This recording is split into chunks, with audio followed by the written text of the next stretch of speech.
カルマの目的。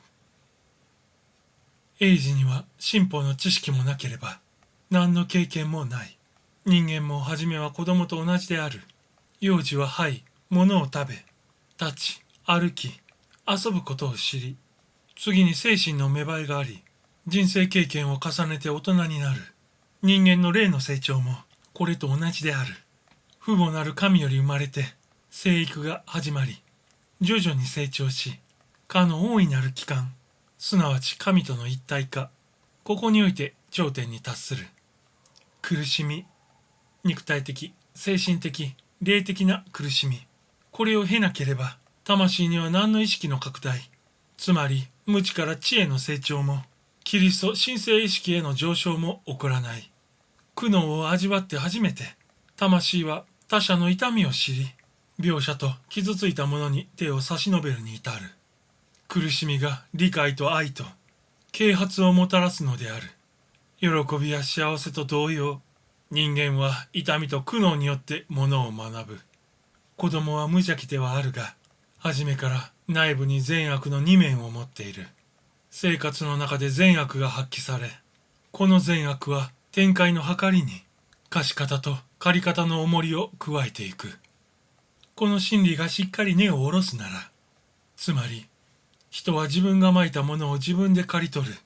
この真実が目に見えるようになれば、人はもう善なるもの、美なるものを踏みつけにしなくなるだろう。また一人も他者を殺す者はいないだろう。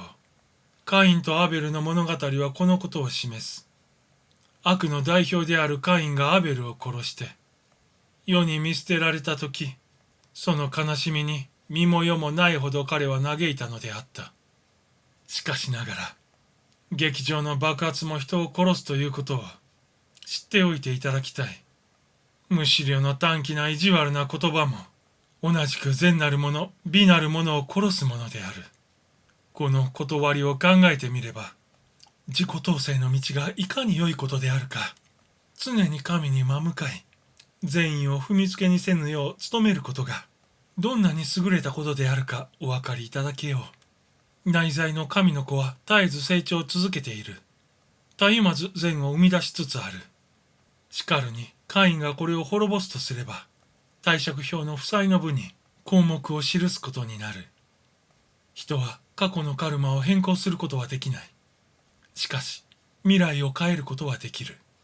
そのためには新法に従って自己統制を加えていけばよろしいのである。皆さん、この知恵を持ちなさい。自己を統制せよ。思想を、言葉を統制せよ。愛と親切心を持ちなされ。万事が次の一時に帰する。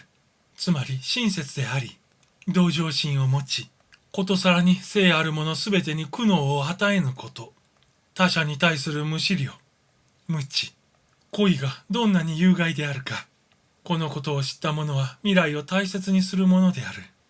英知の士たちは決して他を害することをせぬ。愛と同情そのものである。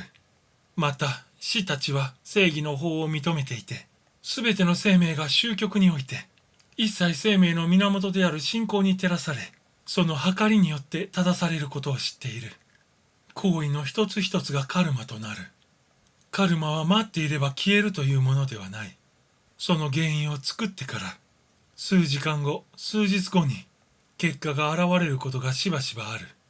悪いカルマを作っておきながら、その償いの日を無限に延期できると思ってはいけない。誰も神がその償いをさせたもう時を知る者はいないのだから、その証拠は簡単にお見せできる。せかせか上の空で道を歩いていてごらんなさい。たちまち転んで怪我をする。ああ、これはカルマのせいかもしれぬ。と人は言う。さよう、まさしくその結果である。ただし、昔々のカルマのせいではない。カルマあるがゆえに、我らは人生の行為が慎重であるべきこと、厳正で正しいものであるべきことを教えられる。以上、我らはカルマが何のためにあるかということをお話しした。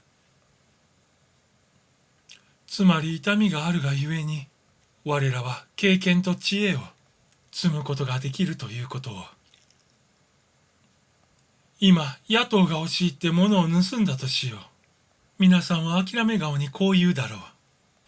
カルマのせいだ。と。